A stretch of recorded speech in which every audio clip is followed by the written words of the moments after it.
मैं कई दफा अम्मा से कह चुका था कि निर्मल के घर रिश्ता लेकर जाएं, लेकिन ना जाने क्या बात थी कि अम्मा टाल मटोल से काम ले रही थीं। एक ही बात बार बार दोहराकर मैं तंग आ चुका था। और फिर जब एक दिन मैंने नाराजगी से कहा कि अम्मा, आप निर्मल के घर क्यों नहीं जाती, तो अम्मा कहने लगी कि मैं उस लड़की से एक दफा मिल चुकी हूँ। तेरे दोस्तों की शादी में वो आई थी और मैंने उसके रंग ढंग देख लिए थे। पराई मर्दों से भी हंस हंस कर बातें कर रही थी। मैं ऐसी लड़की को बहू नहीं बनाना चाहती कि जिसकी वजह से हमारे घर का माहौल खराब हो जाए। अम्मा की बात सुनकर मुझे शदीद गुस्सा आ गया और मैंने कहा कि अम्मा, मैं उससे मोहब्बत करता हूँ और आप इतने खड़े लफ्जों में उसे बुरा कह रही हैं। अम्मा कहने लगी, मैं तेरी माँ हूँ, तेरी भलाई की बात कर रही हूँ। लेकिन मैं अम्मा की बात ना माना और अपनी जिद पर अड़ गया। मेरा गुस्सा और नाराजगी देखकर अम्मा मजबूरन निर्मल के घर रिश्ता लेकर चली गईं, लेकिन वहां से फौरन ही इनकार हो गया। इस इनकार ने मुझे पूरी तरह हिला दिया था। मुझे लगा था कि निर्मल कभी इस रिश्ते के लिए इनकार नहीं करेगी। वो और मैं काफी अरसे से एक ही दफ्तर में काम कर रहे थे। अगर मैं उससे मोहब्बत करता था तो वो भी मुझे पसंद करती थी। लेकिन इनकार का जवाब लेकर जब अम्मा वापस आईं तो मुझे लगा कि अम्मा ने ही कुछ किया होगा। मैंने फौरन से निर्मल को फोन लगाया तो वो बहुत ही गुस्से में थी। कहने लगी, तुमने रिश्ता भेजने से पहले मुझसे इजाजत क्यों नहीं ली? मैं तुम जैसे शख्स से कैसे शादी कर सकती हूँ? तुमने अपने घर वालों को देखा है? तुम्हारी माँ जिस हुलिये में रिश्ता लेकर आई थी, इस तरह तो हमारे घर काम वाली आती है। सर पे जिस तरह तुम्हारी अम्मा ने दुपट्टा ओढ़ रखा था, मुझे तो देखकर ही घबराहट हो रही थी। यकीनन वो बहू से भी यही सब करवाएंगी। मैं तुम्हारे घर कभी शादी नहीं कर सकती। मुझे आजाद जिंदगी गुजारने की आदत है और मुझे लगता है कि तुम लोग बहुत दकियानूसी हो। मैंने उसे समझाना चाहा कि मेरी माँ थोड़ा मजबूत जहन रखती हैं, लेकिन उसने साफ इनकार कर दिया और कहने लगी कि मेरा और उसका कोई जोड़ नहीं है। ये कहकर उसने फोन बंद कर दिया और मेरा दिल टूट गया था। मैं खामोशी से कमरे में बैठा था कि जब ही अम्मा मेरे पास आई और कहने लगी कि उस लड़की की जुबान कैंची की तरह चलती है। मैं रिश्ता लेकर गई तो उसने ऐसी अजीब अजीब बातें की कि मैं खुद शर्मिंदा हो गई। उसके लिए औरत की शर्मो हया कोई मायने नहीं रखती और ये बात मैं तुझे पहले समझाना चाहती थी। अब तेरी शादी वहीं होगी जहाँ मैं चाहूंगी। मैं तेरे लिए कोई अच्छी लड़की खुद ढूंढूंगी। मैंने अम्मा से कह दिया कि ठीक है, लेकिन मुझे पढ़ी लिखी लड़की से शादी करनी है जो निर्मल की टक्कर की हो, ताकि मैं उसके सामने सुरखरू हो सकूं। मेरी बात सुनकर अम्मा ने कोई जवाब ना दिया। मुझे लगा था कि वो मेरी पसंद का ख्याल रखेंगी और मेरे लिए कोई ऐसी ही लड़की तलाश करके लाएंगी, लेकिन मुझे क्या मालूम था कि वो बिल्कुल ही उलट करेंगी। मेरी अम्मा ने मेरा रिश्ता अपनी मर्जी से तय कर दिया था और फिर मुझे बताया था कि वो लड़की पढ़ी लिखी नहीं है। इस बात पर मैं अम्मा से बहुत नाराज था। मुझे एक पढ़ी लिखी और काबिल लड़की चाहिए थी जिसे उठने बैठने का ढंग आता हो, जो जमाने की ऊंच नीच से वाकिफ हो। लेकिन जब अम्मा ने मुझे बताया कि जिस लड़की से मेरा रिश्ता तय हुआ है वो कभी स्कूल तक नहीं गई, तो मेरा दिमाग खराब हो गया। मैंने गुस्से में अम्मा से कहा कि आपको 1000 दफा कहा था कि मेरा रिश्ता किसी पढ़ी लिखी लड़की से करिएगा। अम्मा कहने लगी, बेटा, ईमान पढ़ी लिखी नहीं है लेकिन हाफिजे कुरान है। बच्चियों को कुरान पाक की तालीम देती है। इस तालीम के आगे दुनियावी तालीम की कोई हैसियत नहीं होती। मैं अम्मा को क्या समझाता कि मैंने ऐसी शर्त क्यों रखी थी। दरअसल मैं निर्मल को नीचा दिखाना चाहता था। मेरे रिश्ते को ठुकराने के बाद उसने मेरे दोस्त के साथ शादी कर ली थी, क्योंकि मेरा दोस्त और उसकी फैमिली बहुत मॉडर्न थे। उनके पास हिजाब का तो कोई कॉन्सेप्ट ही नहीं था। सब बहुत ही ज्यादा आजाद माहौल से ताल्लुक रखते थे, जबकि निर्मल की नजर में मैं और मेरी फैमिली बहुत दकियानूसी थे। इसीलिए मैं चाहता था कि मैं किसी बहुत पढ़ी लिखी लड़की से शादी करूं और फिर उसे ले जाकर निर्मल के आगे खड़ा कर दूं और बताऊं कि मुझे उससे ज्यादा अच्छी लड़की मिल गई है। लेकिन अम्मा ने ईमान से मेरा रिश्ता करके मेरे सारे ख्वाब पर पानी फेर दिया था। मैं जो बदला लेने के लिए एक पैर पर खड़ा था, मुझे लग रहा था कि मैं मजीद निर्मल के आगे शर्मिंदा होने वाला हूँ। ये जानकर मुझे बहुत शदीद गुस्सा आया था कि वो लड़की बिल्कुल भी पढ़ी लिखी नहीं है। मैंने अम्मा से कहा कि अभी भी वक्त है, आप इनकार कर दें और कहीं और रिश्ता तलाश करें। मेरी बात सुनकर अम्मा ने गुस्से से मुझे देखा اور کہنے لگی، لگتا ہے تمہارا دماغ خراب ہو گیا ہے، میں کسی کی بیٹی کی عزت کے ساتھ نہیں کھیل سکتی۔ سارے زمانے کو خبر ہو چکی ہے کہ تمہارا اور ایمان کا رشتہ ہو گیا ہے، اب ہم کس بنیاد پر رشتہ ختم کریں گے؟ صرف اسی لیے کہ تمہیں پڑھی لکھی لڑکی چاہیے۔ تو یاد رکھنا کہ جو لڑکی میں نے تمہارے لیے تلاش کی ہے وہ کئی پڑھی لکھی لڑکیوں کے مقابلے میں بہت تیز ہے۔ میں نے اماں سے کہا کہ ٹھیک ہے، پھر آپ مجھے اس کی کوئی تصویر دکھائیں، کم سے کم شکل و صورت میں تو اس قابل ہو کہ میں دنیا کے سامنے شرمندہ نہ ہوں۔ میں اماں سے یہ نہ کہہ سکا کہ کم سے کم نرمل سے زیادہ خوبصورت لڑکی تو میرا مقدر بنے۔ میری یہ بات بھی اماں کو پسند نہ آئی۔ وہ کہنے لگی کہ ایمان تصویر نہیں کھنچواتی، اور بات رہی دنیا کے سامنے شرمندہ ہونے کی، تو تمہاری بیوی کوئی شو پیس یا نمونہ نہیں ہے جسے تم دنیا کے آگے پیش کر کے اس کی تعریف وصول کرو گے۔ بیوی کو بیوی بنا کر عزت سے چار دیواری میں رکھنا چاہیے۔ اماں یہ کہتی غصے سے اپنے کمرے میں چلی گئی تھی، اور میں سوچ رہا تھا کہ نرمل ٹھیک ہی کہتی تھی۔ میرے گھر والوں کی سوچ واقعی بہت پرانی تھی۔ اب پتہ نہیں اماں نے لڑکی کے نام پر کسے پسند کر لیا تھا۔ گھر میں خوب زور و شور سے شادی کی تیاریاں ہو رہی تھیں، لیکن میری دلچسپی بالکل بھی نہیں تھی۔ اماں خود ہی شاپنگ کر کے آتی اور میرے سامنے سارا بکھیرا پھیلا کر بیٹھ جاتی، جسے میں نظر انداز کر دیتا۔ اماں مجھے بار بار سمجھاتی کہ دیکھ بیٹا، آنے والی تیرے بھروسے پر اپنا گھر چھوڑ کر آ رہی ہے، اس کے ساتھ اچھے سے رہنا، وہ حافظ قرآن ہے، اسے کوئی دکھ تکلیف نہ پہنچانا۔ میں نے تو ایسی لڑکی ڈھونڈی ہے جو تیری نسلیں سنوار دے گی۔ لیکن مجھے اماں کی باتوں میں کوئی دلچسپی نہیں تھی، اور پھر شادی سے 2-3 دن پہلے میں پوری طرح حیران رہ گیا جب اماں مجھ سے کہنے لگی کہ چلو ہم فرنیچر خریدنے چلتے ہیں۔ میں نے اماں سے کہا کیا ہو گیا ہے، کتنا فرنیچر خریدیں گے، گھر بھرا پڑا ہے، اور پھر جہیز تو لڑکی والے دیتے ہیں، میرے کمرے میں سارا فرنیچر وہیں سے آئے گا۔ میری بات سن کر اماں کہنے لگی، نہیں بیٹا، ہم رواج بدلیں گے۔ میں نے ان لوگوں کو منع کر دیا ہے کہ ہمیں کوئی جہیز نہیں چاہیے، ویسے بھی وہ لوگ بہت غریب ہیں، ایسے میں انہیں پریشان کرنا مناسب نہیں ہے، سارا فرنیچر میں خود ڈلواؤں گی۔ یہ سن کر میں ہکا بکا رہ گیا۔ میرے سارے دوستوں کو سسرال سے کیا کچھ نہیں ملا تھا، فرنیچر تو الگ بات تھی، انہیں تو موٹر سائیکل اور کار تک ملی تھی، اور اماں مجھے نہ جانے کون سی پٹیاں پڑھا رہی تھی۔ میں نے اماں سے کہا سچ بتاؤ کہ تم نے کس خاندان کی لڑکی پسند کر لی ہے؟ نہ تم شکل دکھانا چاہتی ہو اور نہ ہی وہ لوگ جہیز میں کچھ دے رہے ہیں، مجھے تو لگتا ہے کچھ اور ہی معاملہ ہے۔ اماں کہنے لگی زیادہ فضول باتیں کرنے کی ضرورت نہیں ہے، لڑکی بہت ہی اچھی ہے، شادی ہوگی تو تمہیں خود پتہ چل جائے گا۔ لیکن اماں کی باتوں سے مجھے کوئی فرق نہ پڑا تھا، البتہ میں دل ہی دل میں سوچ رہا تھا کہ اگر مجھے لڑکی پسند نہ آئی تو میں 2-4 دن میں ہی اسے فارغ کر دوں گا۔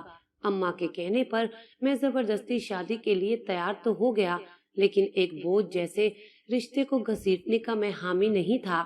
سارا فرنیچر اماں نے خود ہی ڈلوایا تھا، اور وہ بھی بہت ہی عالی شان۔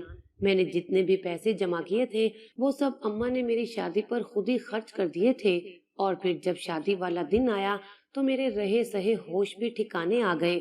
جب اماں نے میرے دوستوں کو سختی سے کہا کہ وہاں لیڈیز پورشن الگ ہوگا اور وہاں قدم رکھنے کی بھی ضرورت نہیں ہے، وہ لوگ پردے کے معاملے میں بہت سخت ہیں، ان کی عورتیں بہت ہی شریف اور عزت دار ہیں، ہم عورتیں ہی دلہن کو رخصت کروا کر گاڑی میں بٹھا لیں گی۔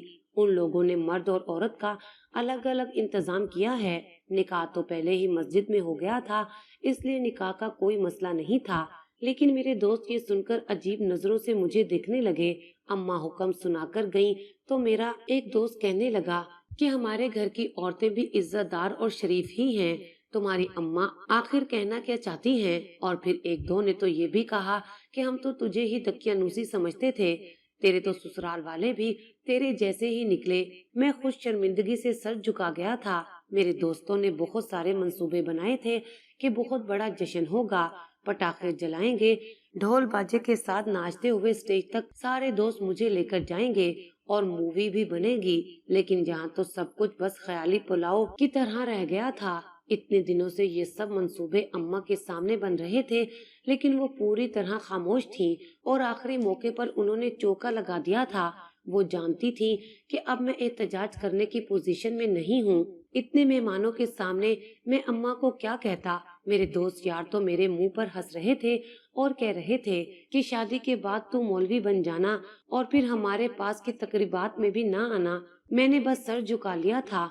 और फिर हम बारात लेकर पहुंचे तो अम्मा की बात सच साबित हुई। मर्दों का पोर्शन बिल्कुल अलग था और औरतों का बिल्कुल अलग। मैंने अपने दोस्तों और निर्मल को भी दावत दे रखी थी। मैं चाहता था कि निर्मल मेरी शादी में आए। मेरी दुल्हन को देखकर वो पूरी तरह जलकर राख हो जाए। लेकिन यहाँ तो मामला ही अलग हो गया था। मेरा दोस्त मेरे साथ था और निर्मल अम्मा के साथ लेडीज पोर्शन में चली गई थी। मैं सोच रहा था कि अब तो वो मेरा और भी मजाक बनाएगी। मैं, मेरा दोस्त और निर्मल एक ही दफ्तर में काम करते थे और अभी से ही मुझे ये फिक्र सता रही थी कि जब शादी के बाद मैं दफ्तर जाऊंगा तो पता नहीं वहाँ मुझे क्या कुछ सुनना पड़ेगा। बिल्कुल सादगी से शादी की तकरीब निपटी थी। अम्मा ने ही दुल्हन को रुखसत करवाकर गाड़ी में बिठा लिया था। मैं वो दूल्हा था जिसने निकाह के बाद भी अभी तक अपनी दुल्हन को नहीं देखा था। और फिर ऐसे ही सादगी से हम लोग घर भी लौट आए। मेरे सारे दोस्तों के अरमान धरे के धरे रह गए थे। वो सब मुझे कोसते हुए वापस चले गए थे क्योंकि उन्हें तो अपनी भाभी का दीदार करने का मौका भी नहीं मिला था। मेरी हालत कुछ अजीब सी ही हो रही थी। अभी तक मैं निर्मल को भूलकर पूरी तरह आगे भी नहीं बढ़ सका था और अब एक ऐसी लड़की मेरी बीवी बनकर मेरे कमरे में पहुंच चुकी थी जिसे मैं जानता भी नहीं था। और इससे पहले कि मैं अपने कमरे की तरफ जाता, अम्मा के कमरे से आती आवाजों ने मुझे मुतवज्जा कर लिया। अम्मा मेरी बड़ी बहन के सामने बैठी थी और कह रही थी कि ईमान बहुत अच्छी लड़की है। जो कुछ उसके साथ हुआ वो बहुत ही बुरा था, किसी भयानक ख्वाब जैसा। अगर मैं उसे अपनी बहू ना बनाती तो शायद वो सारी जिंदगी अपनी दहलीज पर बैठी रह जाती। बस इसीलिए मैंने अपनी दोस्त का मान रखा और उसकी बेटी को बहू बनाकर ले आई। तो क्या बुरा किया। आज नहीं तो कल तुम्हारा भाई भी इस बात को समझ जाएगा। मेरी बड़ी बहन अम्मा से कह रही थी कि कम से कम आपको मुझे तो बताना चाहिए था कि उस लड़की पर कैसी कयामत गुजरी है। शादी में जब मैंने दूसरे लोगों के मुंह से सुना तो तब मुझे इस बात का इल्म हुआ और मैं बहुत ही शर्मिंदा हुई कि लड़के की बड़ी बहन होने के बावजूद मुझे ये बात मालूम नहीं थी। अम्मा कहने लगी कि जरूरी नहीं है कि हर बात का ढिंढोरा पीटा जाए और ये बात तो बिल्कुल भी ऐसी नहीं है। ईमान की इज्जत का सवाल था, इसीलिए मैंने किसी के आगे कुछ नहीं कहा। ये सुनना था कि मेरे रोंगटे खड़े हो गए और मैं सोचने लगा कि आखिर ईमान के साथ ऐसा क्या हुआ था जो कोई भी उससे शादी नहीं करना चाहता था और अम्मा ने उसे मेरे पल्ले बांध दिया था। यकीनन कोई बहुत ही बड़ी बात थी, जभी तो ऐसे छुपते छुपाते पर्दे के नाम पर खामोशी से शादी की गई थी। मैंने सोचा कि कमरे में जाकर अम्मा से सीधी तरह पूछ लेता हूँ कि आखिर उन्होंने मेरे साथ ऐसा क्यों किया है और वो कौन सी बात है जो मुझे भी नहीं बताई गई। लेकिन फिर खुद ब खुद मेरे कदम रुक गए। अम्मा सीधी तरह मेरी बात का जवाब ही कब देती थी। अपने गुस्से से मुझे डरा दिया करती थी। इसे डरना नहीं बल्कि इज्जत करना कहा जाए तो गलत ना होगा। लेकिन अम्मा की इज्जत में मैं कुछ भी ना कहता था।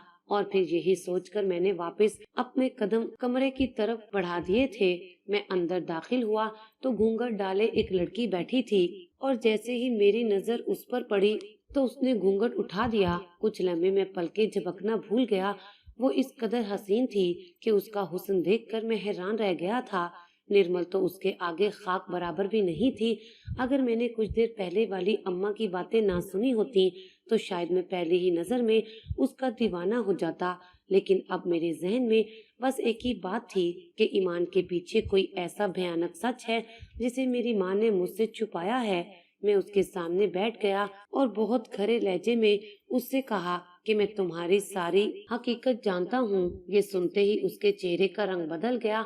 वो एकदम घबरा गई और मुझे यकीन हो गया कि कोई बहुत ही बड़ी बात है। मैंने कहा, अगर तुम मुझे सब कुछ नहीं बताओगी तो मैं तुम्हारे साथ बुरी तरह पेश आऊंगा। मेरी बात सुनकर उसकी आंखों से आंसू गिरने लगे। फिर वो कहने लगी कि आपकी अम्मा ने मुझे मना किया था कि आपको मैं कोई बात ना बताऊं, लेकिन अब जब आप सच जान ही गए हैं तो फिर मैं आपको बता देती हूँ। ये कहकर उसने एक ऐसा राज मुझे बताया जिसे सुनकर मेरा दिल दहल गया।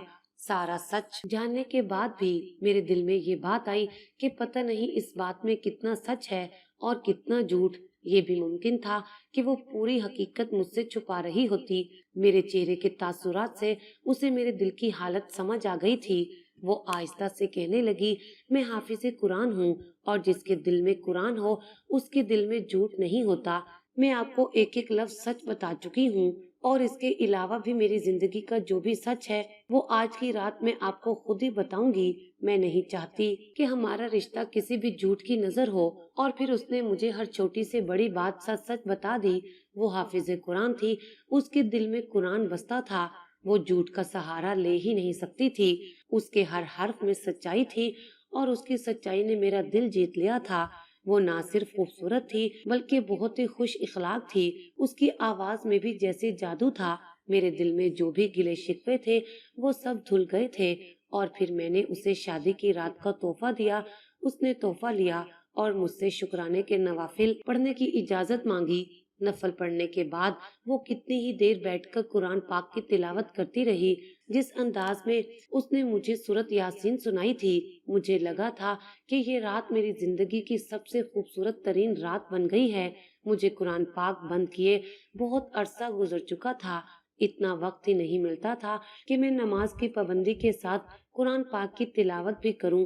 आज अरसे के बाद शादी की पहली रात मेरे दिल में कुरान पाक के लिए दोबारा मोहब्बत जागी थी, जो कुछ अरसे से शायद सो गई थी। ईमान ने मुझे इस बात का एहसास दिलाया था कि कुरान पाक और उसकी तिलावत किस कदर सुकून बख्शती है। मैं भी उसके साथ साथ तिलावत करने लगा था। वो पढ़ी लिखी नहीं थी, लेकिन हजार पढ़े लिखों से बेहतर थी। अम्मा की ये बात आने वाले कुछ ही दिनों में सच साबित हो गई थी। उसने हमारे घर को खुशियों को गहवारा बना दिया था। वो बहुत ही दीनदार और नमाजी थी, पर्दे की पाबंदी करती थी। कभी किसी नामहरम के सामने जाने का उसने सोचा भी नहीं था। और यही बातें धीरे धीरे मेरा दिल जीत रही थी, क्योंकि हर मर्द एक ऐसी ही बीवी चाहता है जो उसकी आने वाली नस्लों को संवार दे। वक्ती तौर पर मैं निर्मल की मोहब्बत में भटक गया था, और उसकी खूबसूरती और अदाओं को जिंदगी की खूबसूरती समझ बैठा था। लेकिन आहिस्ता आहिस्ता मुझे ईमान ने बताया था कि जिंदगी की असल खूबसूरती हया होती है, चाहे फिर वो मर्द की हया हो या औरत की। छुट्टियों के कुछ दिन गुजार के जब मैं दफ्तर गया तो मैंने निर्मल को रोते हुए देखा। मुझसे रहा ना गया तो मैंने उससे पूछ लिया कि क्या हुआ है। वो एकदम ही फूट फूट कर रोने लगी और कहने लगी कि मैं एक मॉडर्न फैमिली में शादी करना चाहती थी, क्योंकि मुझे आजाद जिंदगी गुजारनी थी। लेकिन अब मैं बहुत बुरी तरह पछता रही हूँ। इखलाक कुछ ज्यादा ही मॉडर्न है। मॉडर्न क्या कहूँ, बेहया और आवारा है। उसके कई लड़कियों के साथ चक्कर है, और जब इस बात को लेकर मैं बाज पुरस करती हूँ तो वो कहता है कि इसमें कोई बुराई नहीं है। मैं एक ऐसे शख्स के साथ जिंदगी गुजारने पर मजबूर हूँ जो एक ही वक्त में न जाने कितनी लड़कियों के साथ ताल्लुक में है। ये कहकर वो और बुरी तरह से रोने लगी, और मुझे ईमान की बात याद आई कि जिंदगी में हया बहुत ज्यादा जरूरी होती है। वाकई इखलाक और उसकी फैमिली का हया और शराफत से कोई ताल्लुक नहीं था। मॉडर्न होने के नाम पर उन्होंने दीन के हर हुक्म की खिलाफ वर्जी की थी और हर हद को पार कर रखा था। और यही देखकर तो निर्मल ने उससे शादी की थी, और अब उसे किस बात का एतराज था। वो खुद भी तो ऐसी ही जिंदगी चाहती थी। न जाने क्यों, लेकिन मुझे उससे हमदर्दी का एहसास नहीं हुआ था। लेकिन मेरे दिल में ईमान की मोहब्बत और बढ़ गई थी। और उस रोज मैं दफ्तर से वापस लौटा तो अपनी अम्मा के हाथ पकड़कर चूम लिए। अम्मा एकदम ही हैरान हुई और कहने लगी, क्या बात है, आज बहुत प्यार आ रहा है। मैंने अम्मा से कहा कि आपने मुझ पर बहुत बड़ा एहसान किया है कि मेरी शादी ईमान से करवाई है, जो हाफिज़े कुरान है, और जो खूबियाँ उसमें हैं वो किसी आम लड़की में नहीं हो सकती। मेरी बात सुनकर अम्मा मुस्कुरा उठी, जबकि शादी की रात में ये बात जान गया था कि जब ईमान 10 साल की थी तो उसे कुछ लड़कों ने अगवा कर लिया था और उसे अपनी हवस का निशाना बनाया था। इसलिए उसे स्कूल छोड़ना पड़ा था, और फिर वो सिर्फ और सिर्फ दीनी तालीम ही हासिल कर सकी थी। उसने कुरान हिफ्ज किया था, और फिर वो दूसरी बच्चियों को कुरान हिफ्ज करवाने लगी थी। यही वो सच था जिसकी वजह से उसकी शादी नहीं हो रही थी, और अम्मा ने बाखुशी उससे अपनी बहू बनाया था। کیونکہ جو کچھ بھی ہوا تھا اس میں ایمان کی کوئی غلطی نہیں تھی، اور جب شادی کی رات اس نے خود مجھے ہر بات بتائی تو نہ جانے کیوں میرے دل میں اس کے لیے کوئی برائی نہ آئی، بلکہ مجھے اس سے ہمدردی کا احساس ہوا تھا۔ اور اس سے شادی کے بعد ہی تو مجھے پتہ چلا تھا کہ ایک حافظ قرآن شخص میں ہی ایسی خوبیاں موجود ہوتی ہیں۔ میں نے اس میں جو خوبیاں پائی تھی جو شاید میں کتنی بھی پڑھی لکھی لڑکی سے شادی کرتا تو اس میں نہ ہوتی، میں آپ لوگوں کو بھی بتانا چاہتا ہوں کہ ایک حافظ قرآن لڑکی سے نکاح کر کے مجھے کیسے فوائد حاصل ہوئے۔ اس نے مجھے قرآن پاک کے قریب کر دیا۔ جب میں نے قرآن پڑھنا شروع کیا تو مجھے اللہ کا قرب حاصل ہونے لگا اور میری زندگی تبدیل ہو گئی۔ قرآن کے ساتھ ساتھ میری نمازوں میں بھی پابندی آ گئی۔ ہمارے گھر میں ایک الگ سا سکون محسوس ہونے لگا تھا سے ہمارا گھر جنت کا کوئی گوشہ ہو، کیونکہ ہر وقت وہ تلاوت کرتی تھی، خاص کر کھانا پکاتے وقت۔ جو وہ تلاوت کرتی تو کھانے کا ذائقہ ہی بدل جاتا۔ کبھی کبھی تو میں حیران ہوتا کہ عام سا کھانا بھی اتنا لذیذ معلوم ہوتا کہ چھوٹتا ہی نہیں تھا۔ دن بدن بڑھتی ہوئی مہنگائی کی وجہ سے میرے سارے دوست رو رہے تھے، لیکن ایک میں تھا جسے صبر اور شکر کی عادت تھی، کیونکہ میری بیوی نے مجھے یہ صبر اور شکر سکھایا تھا۔ اس نے کبھی ناشکری نہیں کی تھی اور نہ ہی کسی ایسی چیز کی فرمائش کی کہ جس کی وجہ سے میں پاگلوں کی طرح محنت کرتا اور پھر بھی اسے حاصل نہ کر پاتا۔ وہ صرف قرآن پاک کو زبانی طور پر پڑھتی نہیں تھی، بلکہ اس کے دل میں اس کی محبت اس قدر تھی کہ دنیا کی محبت خود بخود اس کے دل سے نکل گئی تھی۔ اور بالکل ایسا ہی اس نے مجھے بھی بنا دیا تھا۔ جب وہ حاملہ ہوئی تو حمل کے مہینوں میں بھی اس نے مستقل قرآن پاک کی تلاوت جاری رکھی، اور یہی وجہ تھی کہ بہت آسانی سے ہمارے پاس ایک بہت ہی صحت مند اور خوبصورت بچے کی پیدائش ہوئی تھی۔ ایمان سے نکاح کرنے کے بعد میرے دن بدل گئے تھے۔ میں نے ترقی کی وہ سیڑھیاں طے کی تھیں جن کے بارے میں سوچ بھی نہیں سکتا تھا۔ یہ ساری رحمتیں اور برکتیں مجھے ایمان کی بدولت حاصل ہو رہی تھی، کیونکہ اس نے ہی مجھے مضبوطی سے وہ رسی پکڑائی تھی جس کا پکڑنا ہر مسلمان کے لیے ضروری ہے۔ اپنی ماں کی یہ بات میں نے اچھی طرح سمجھ لی تھی کہ ایک دنیاوی پڑھی لکھی لڑکی مجھے دنیاوی ترقیاں تو دلوا سکتی تھی، لوگوں کی نظر میں تو سرخرو کروا سکتی تھی، لیکن شاید میرے ایمان کو اس طرح مضبوط نہ کروا پاتی، مجھے اللہ کی نظر میں سرخرو نہ کروا پاتی، اور مجھے آخروی ترقی بھی نہ دلوا سکتی۔ میں نے عہد کیا تھا کہ میں اپنی بیٹی کو بھی حافظ قرآن بناؤں گا۔ آپ بھی عہد کریں کہ اپنے بچوں میں سے کسی ایک بچے کو حافظ قرآن ضرور بنائیں گے، تاکہ وہ ہمیں جنت میں لے جانے کا ذریعہ بن سکے۔